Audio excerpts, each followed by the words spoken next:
Height is given bye 6.95।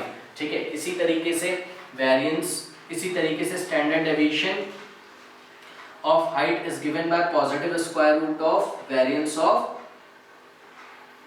Sorry, standard deviation of weight is given by positive square root of variance of weight. तो ये हो जाएगा square root of variance of weight कितना given है आपको 23.1361, देखिए kilogram square, kilogram square, यहाँ पे मैं लिखना भूल गया हूँ, किलोग्राम स्क्वायर होना चाहिए। ठीक है ना, तो देखिए किलोग्राम स्क्वायर का तो स्क्वायर रूट किलोग्राम हो जाएगा और स्क्वायर रूट आप फाइंड करोगे 2313, स्क्वायर रूट ऑफ 23.1361, ये आ जाएगा आपका 4.81 किलोग्राम। ठीक है ना, 4 पॉइंट, यहाँ पे चलिए वैल्यूज पुट करते हैं। स्टैंडर्ड डेविएशन ऑफ वेट कितना आ गया 4.81 kilogram divided by mean of weight कितना गिवन है हमको, मीन ऑफ वेट गिवन है 52.36 किलोग्राम इनटू 100। किलोग्राम से किलोग्राम कैंसिल हो गया और इसको आप अगर सॉल्व करोगे तो you will get coefficient of variation in weights. इसको मैं CV और नीचे छोटा सा सबस्क्रिप्ट लगा रहा हूँ W, coefficient of variation in weight is given by, ये आप सॉल्व करोगे तो यू विल गेट 9.18।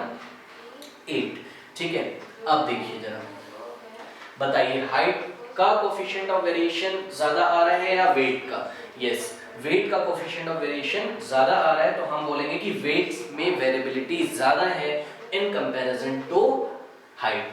ठीक है, तो हम फाइनल आंसर लिखेंगे coefficient of variation in weights is greater than the coefficient of variation in heights, so weight shows more variability than heights. तो since coefficient of variation in weights is greater than coefficient of variation in height, therefore coefficient of variation in weight, therefore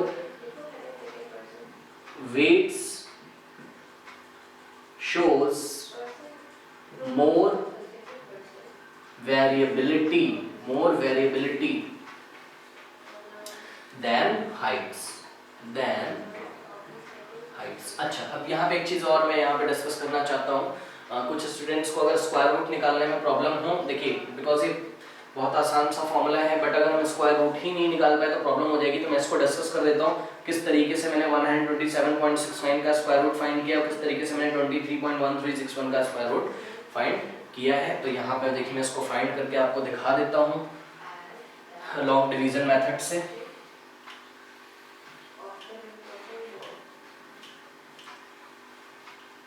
देखिए एक तो मैंने square root लिया है 127.69 का। देखिए square root लेते टाइम लॉन्ग डिवीजन मेथड से आप क्या करोगे,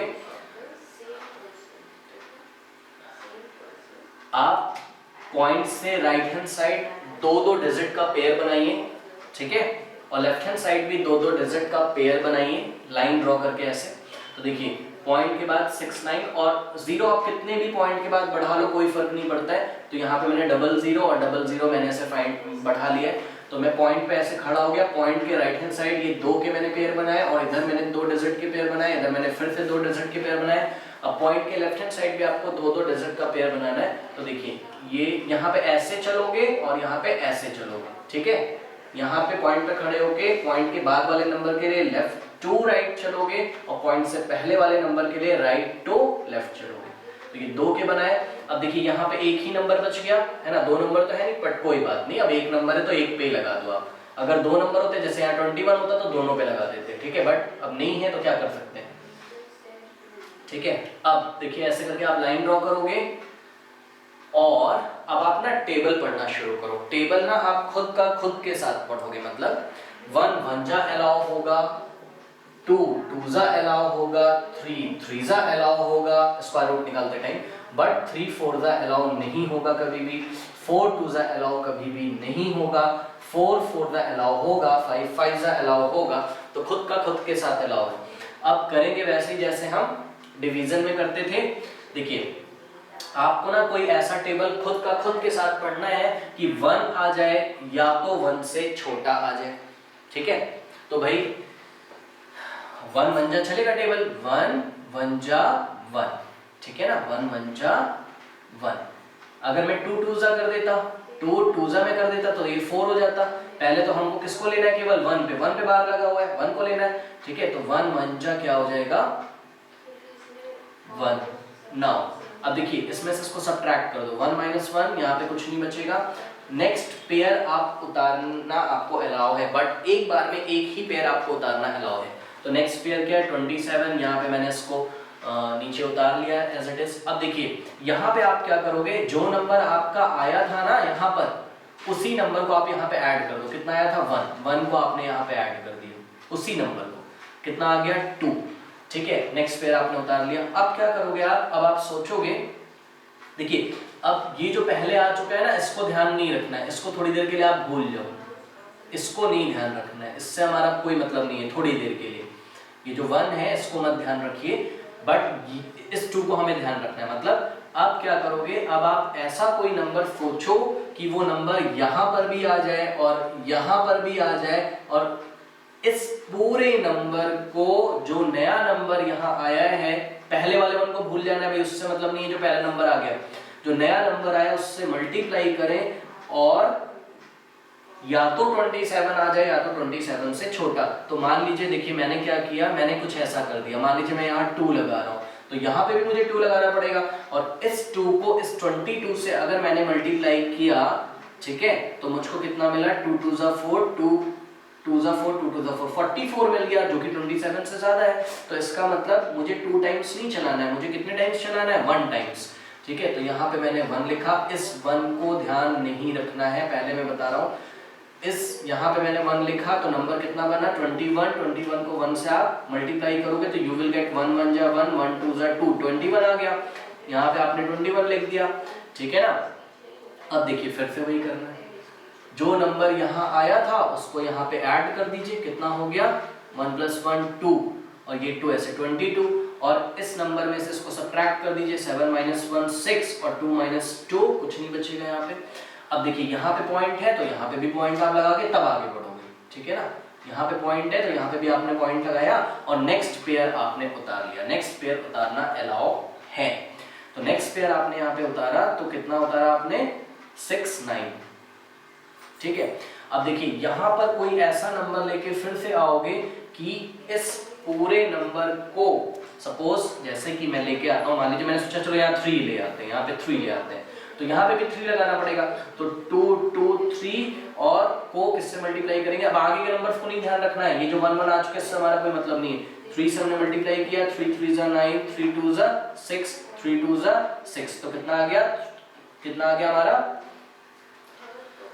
6 6 9, देखिए आ भी गया, तो 3 टाइम्स जाएगा, तो 6 6 9 आ गया, और ये हमने कैंसिल कर दिया, ठीक है। अब कुछ नहीं बचा, तो स्क्वायर रूट कितना आ गया, 11.3, किसका स्क्वायर रूट, रूट ओवर 127.69 का स्क्वायर रूट कितना आ गया, 11.3। तो इस तरीके से मैं दूसरा भी आपको फाइंड करके दिखाता हूँ, ठीक है। देखिए दूसरा भी सेम इसी तरीके से होगा। देखिए स्क्वायर रूट निकालना आना चाहिए, इसकी थोड़ी सी प्रैक्टिस कर लीजिएगा जिन स्टूडेंट्स को नहीं आता है, वरना फिर ये टॉपिक करना बेकार है। 23.1361, इसका स्क्वायर रूट कैसे फाइंड करेंगे, फिर से वही करना है, यहाँ पे आप 0 0 इंक्रीज कर लो, ठीक है ना। देखिए पॉइंट के राइट हैंड साइड 2 2 2 कैसे पेयर बना लिए, पॉइंट के लेफ्ट हैंड साइड 2, अब तो कुछ है नहीं। हाँ भाई बताइए अब टेबल कैसे चलेगी, 3 3 जा 9 फेल, 4 4 जा 16, देखते हैं 5 5 जा अगर मैं चला देता हूँ तो 23 से ज्यादा हो जाता है, तो मैं क्या चलाऊंगा 4 4 जा, 4 4 जा कितना हो गया 16। अब क्या करेंगे, जो नंबर यहाँ आया था वही नंबर यहाँ पे नोट करके ऐड कर दीजिए, 4 + 4 कितना हो जाएगा, 8 हो जाएगा, ठीक है। 13 में से 6 जाएगा 7, और यहाँ 1 में से 1 माइनस हो गया तो ये कैंसिल हो गया, ठीक है।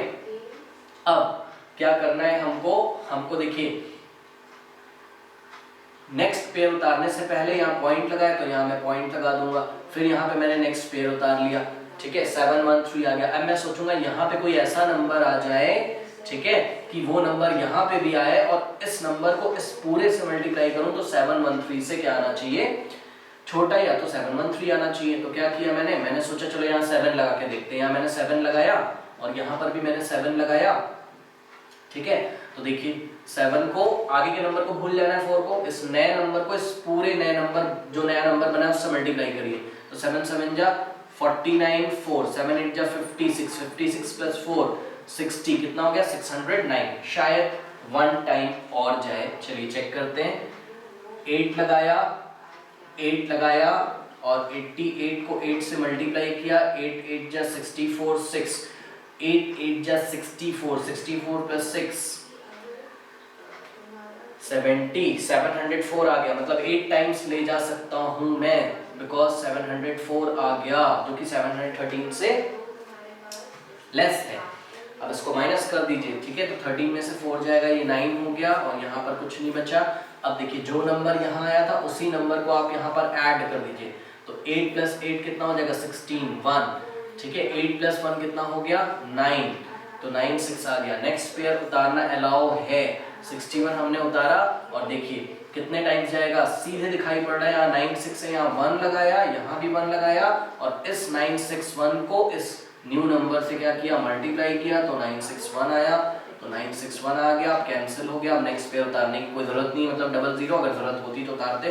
तो ये कैंसिल हो गया, कितना आ गया 4.81, कितना आया था 4.81। तो इस तरीके से स्क्वायर रूट हम फाइंड करते हैं, ये आपको पता होना चाहिए, इसलिए मैंने थोड़ा सा डिस्कस कर लिया है। अब नेक्स्ट देखिए, इसमें हम देखने जा रहे हैं एनसीईआरटी का एग्जांपल नंबर 14।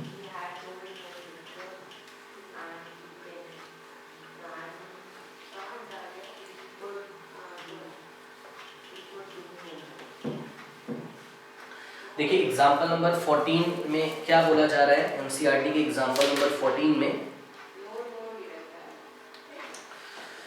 बोला जा रहा है coefficient of variation of two distributions are 60 and 70। Example number 14 है, एनसीईआरटी का है और पेज नंबर है हमारे पास ये 374, पेज नंबर 374, ठीक है। Coefficient of variation of two distributions are given this and this, मतलब कोफिशिएंट ऑफ फर्स्ट वेरिएशन कितना गिवन है हमें, coefficient of variation of first distribution, first distribution का कोफिशिएंट ऑफ वेरिएशन देखते हैं कितना गिवन है, 60 गिवन, कितना गिवन है 60, ठीक है ना।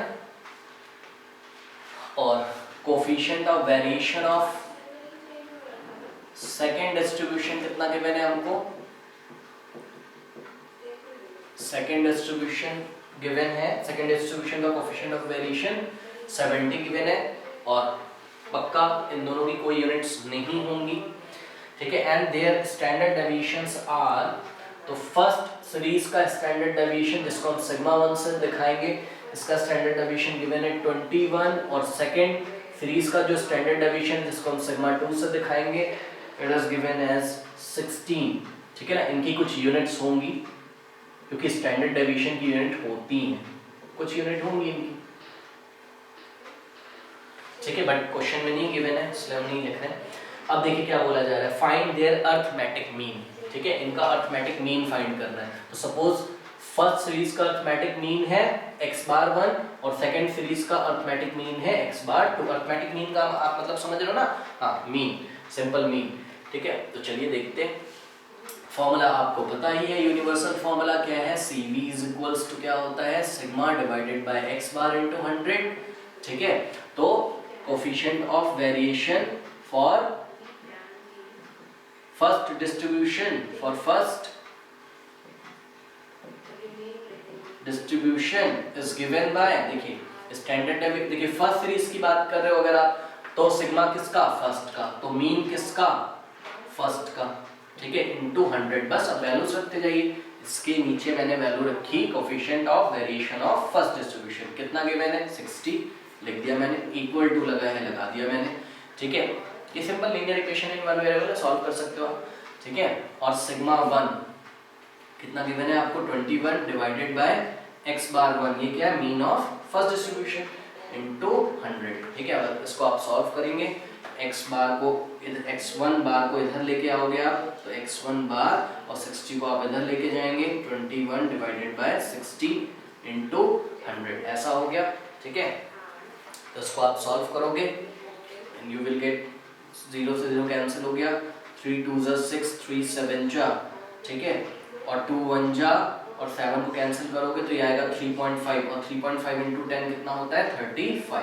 तो x1 बार क्या हो गया 35। बताइए मीन की कोई यूनिट होती है? यस होती है, बट यहाँ गिवन नहीं तो हम लिख देंगे 35 यूनिट्स। होगा कुछ नहीं पता किलोग्राम या मीटर है क्या है। इसी तरीके से कोफिशिएंट ऑफ वेरिएशन ऑफ, अब मैं सिंपल कर रहा हूँ डायरेक्ट, देखिए coefficient of variation of second distribution कितना है 70, जो कि किसके इक्वल चलेगा, कोफिशिएंट ऑफ वेरिएशन किसके इक्वल चलता है, standard deviation divided by mean. तो स्टैंडर्ड डेविएशन किसका, स्टैंडर्ड डेविएशन सीरीज नंबर 2 का डिवाइडेड बाय मीन किसका, मीन सीरीज नंबर 2 का, यही हमको फाइंड करना है। ठीक है, तो इसको इधर ले जाते हैं और 16 डिवाइडेड बाय 70 इंटू 100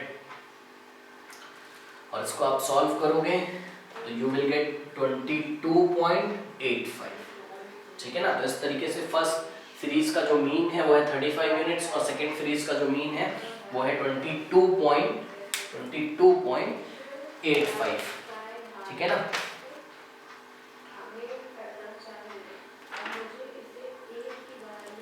नाउ अब मैं डिस्कस करने जा रहा हूं आर डी शर्मा का एग्जांपल नंबर 1।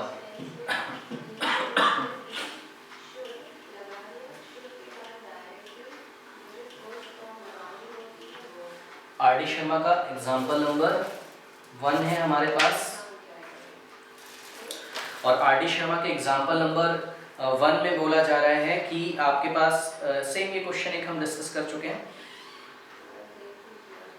फर्म ए है, फर्म बी है, ये देखिए ये फर्म ए है, ये फर्म बी है। ठीक है, फर्म ए में नंबर ऑफ वर्कर्स है 1000 और फर्म बी में नंबर ऑफ वर्कर्स है 1200। तो यहाँ मैं नोट कर दे रहा हूँ ये क्या है, नंबर ऑफ वर्कर्स हैं, ये नंबर ऑफ वर्कर्स हैं, ए में 1000 बी में 1200। ठीक है, एवरेज मंथली वेजेस जो हैं, एवरेज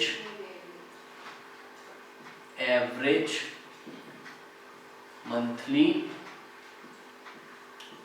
वेजेस रुपीस 2800 है फर्म ए के लिए और रुपीस 2800 है फर्म बी के लिए। भाई देखिए अब दोनों फर्म का जो मीन वैल्यू है वेजेस का वो सेम है।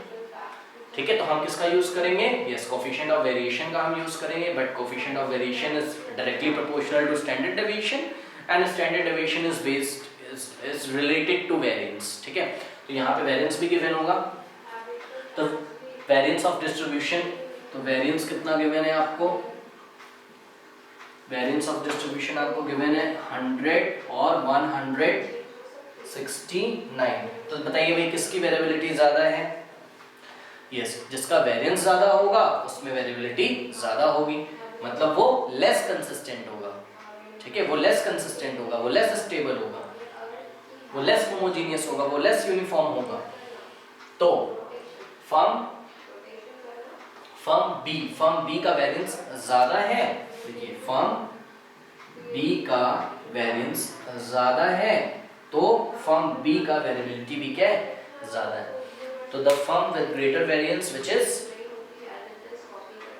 बी, तो B has greater variability in individual wages. ठीक है, अब देखिए ये आर डी शर्मा का मैं एग्जांपल नंबर 2 ले रहा हूँ। बोला जा रहा है an analysis of monthly wages paid to the workers in 2 firms A and B belonging to the same industry. ठीक है, फिर से वही बात है, इंडस्ट्री एक ही है बट 2 फर्म्स हैं। वही एग्जांपल हम ले लेते हैं, एक फर्म है जहाँ टायर्स बनाते रहे होंगे वर्कर्स, और एक फर्म है जो सीट कवर्स बनाने का काम करती है। 2 फर्म्स हैं हमारे पास, तो ये है फर्म ए और ये है फर्म बी। ठीक है, number of wages number of wage earners, number of wage earners, मतलब ये क्या गिवन होगी, frequency, number of workers given होगा। तो फर्म ए में काम करते हैं 586 वर्कर्स और फर्म बी में काम करते हैं, वर्क करते हैं 648 workers. Mean of monthly wages, mean of monthly wages, ठीक है। तो मंथली वेजेस का मीन निकाला गया, फर्म ए का मीन आया रुपीज 5253 और फर्म बी का आया रुपीज 5253। हाँ भाई देखिए, अब दोनों के मीन सेम आ गए है ना, तो जब दोनों का मीन सेम हो या दो सीरीज के अलग अलग यूनिट्स हो तो एक टिपिकल नंबर आता है जिसको हम बोलते हैं कोफिशिएंट ऑफ वेरिएशन। हम इसका यूज करेंगे ऑब्वियसली इस क्वेश्चन में। और वेरिएंस गिवन है आपको, वेरिएंस आपको गिवन है सीरीज ए का वेरिएंस मतलब सिग्मा स्क्वायर गिवन है 100 क्या 100 रुपीस का स्क्वायर, ठीक है। फर्म बी का 100, इसको मैं सिग्मा स्क्वायर बी से रिप्रेजेंट करूंगा 121 रुपीस स्क्वायर, ठीक है ना। क्वेश्चन देखिए क्या पूछा जा रहा है, विच फर्म ए और B pays out larger amount, which firm A और बी पेज लार्जर अमाउंट। हाँ भाई, इस क्वेश्चन का आंसर कैसे देंगे, इसका मतलब आप समझते हो, कौन सी फर्म है, फर्म ए या फर्म बी, कौन ज्यादा पैसा देती है, ठीक है। मतलब यहाँ पे बात हो रही है टोटल मनी की, कि टोटल मनी मंथली फर्म ए देती है वर्कर्स को या फर्म बी देती है वर्कर्स को। तो ये निकालने के लिए बात हो रही है, ध्यान दीजिए फिर से, बात हो रही है टोटल मनी की। तो टोटल मनी का क्या मतलब है, टोटल मनी का मतलब है समेशन ऑफ टोटल। मैं अगर आपसे पूछूं कि भाई फर्म ए में टोटल कितना मनी दिया जाता है, तो आप बोलोगे एक काम करो, फर्म ए में जितने भी वर्कर्स हैं, मतलब 586 वर्कर्स है ना, सबका जो सैलरी है या सबका जो वेजेस है सबको ऐड कर लो तो पता चल जाएगा कि टोटल वेजेस फर्म ए कितना देता है।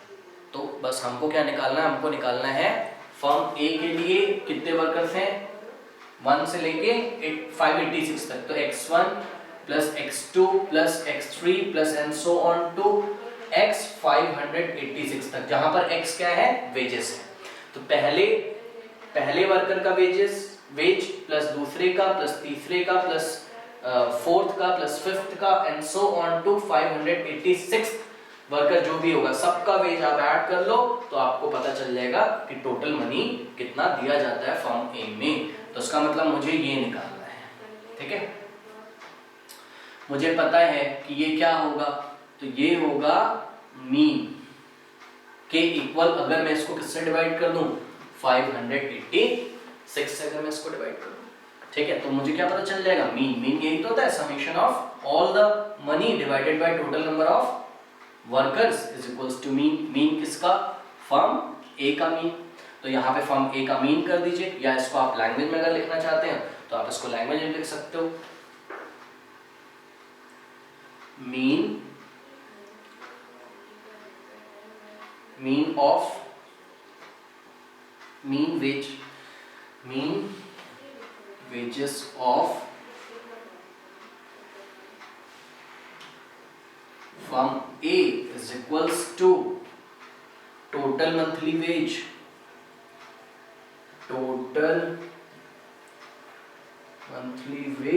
और divided by number of workers. तो फिर से वही करना पड़ेगा, मीन वेज ए का कितना गिवन है आपको, या इससे कर लो या आप लैंग्वेज लिख के कर लो, कैसे भी कर लो। तो ए का मीन कितना है 586, मैंने यहाँ नोट कर दिया, is equals to total monthly wages कितना है, यही तो हमको फाइंड करना है, टोटल मंथली वेज कितना है हमको फाइंड करना है, divided by number of workers. Number of workers कितने हैं 586। ओ सॉरी, मीन कितना गिवन है ₹5253 ना, तो मीन कितना गिवन है ₹5253। देखिए ये मीन का यूनिट होता है, मीन का यूनिट होता है रुपीस, ठीक है ना, but total number of workers हैं तो नंबर ऑफ वर्कर हैं तो उसका तो कोई यूनिट होगा नहीं, तो आप क्रॉस मल्टीप्लिकेशन कराएंगे तो टोटल मंथली वेज कितना आ जाएगा, उसका यूनिट देखिए क्या बनेगा, इसका तो कोई यूनिट है नहीं, इसका यूनिट क्या है रुपीस, तो टोटल मंथली वेज या आप बोल दो टोटल मंथली मनी जो डिस्ट्रीब्यूट किया जाता है फॉर्म ए में, it is given by cross multiplication करोगे तो ₹5253 इंटू मतलब mean value into total number of workers 586। इसको मल्टीप्लाई कर लेता हूं मैं 5253 इंटू 586, तो ये हो गया 3078258, तो ₹3078,258। और इसी तरीके से आप किसका फाइंड करोगे, यहां पे देखिए मैं फाइंड कर देता हूं, mean of B is given by total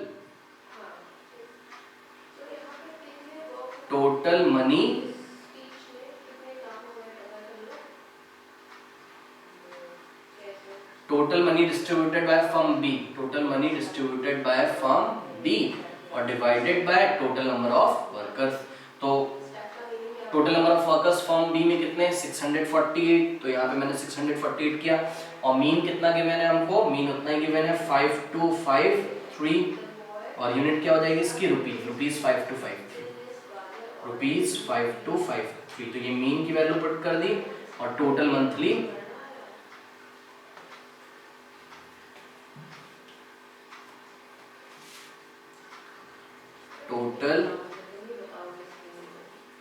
money या total monthly wages, total monthly wage किसके लिए, फर्म बी के लिए, डिवाइडेड बाय 640, क्रॉस मल्टीप्लिकेशन कराइए तो आ जाएगा total monthly wage is given by किसके लिए, फर्म बी के लिए, ब्रैकेट में लिख दे रहा हूँ form for firm B is given by this into this, तो रुपीस आप मल्टीप्लाई करिए 5253 को 648 से, 5253 इंटू 648, तो ये आ गया 34,03944। हाँ भाई, तो बताइए फर्म ए ज्यादा पैसा बांटता है, मतलब रुपीस बांटता है, या firm B, yes firm B, ठीक है, तो टोटल मंथली वेज जो बी का आ रहा है वो ज्यादा आ रहा है, इट इज 34,03944, इसलिए फर्म बी ज्यादा मनी का पे आउट करता है, ठीक है। तो जो क्वेश्चन था विच फर्म ए और बी पेज लार्जर अमाउंट, तो आंसर है firm B pays larger amount. Next question है विच फर्म ए और B shows greater variability in individual wages. हाँ भाई, किसकी वेरिएबिलिटी ज्यादा होगी बताइए, यस जिसका, देखिए जब मीन सेम है तो क्या बताया मैंने, जिसका स्टैंडर्ड डेविएशन ज्यादा होता है उसका वेरिएबिलिटी ज्यादा होती, तो स्टैंडर्ड डेविएशन बताइए भाई, बी का ज्यादा होगा या ए का ज्यादा होगा, यस बी का स्टैंडर्ड डेविएशन ज्यादा होगा, क्यों, क्योंकि बी का वेरिएंस क्या है ज्यादा है, तो हम कर लेते हैं, यहाँ पे हम नोट कर सकते हैं इसको, since variance of B is greater than which is 121 is greater than variance of A which is ₹100 rupees का स्क्वायर, एक्चुअली रुपीस का स्क्वायर, ठीक है। तो बी का वेरिएंस ज्यादा आ रहा है इसलिए बी का स्टैंडर्ड डेविएशन भी ज्यादा है, इसका स्टैंडर्ड डेविएशन निकाल लो, ठीक है। तो स्टैंडर्ड डेविएशन ऑफ बी क्या हो जाएगा, स्टैंडर्ड डेविएशन क्या होता है, वेरिएंस का पॉजिटिव स्क्वायर रूट,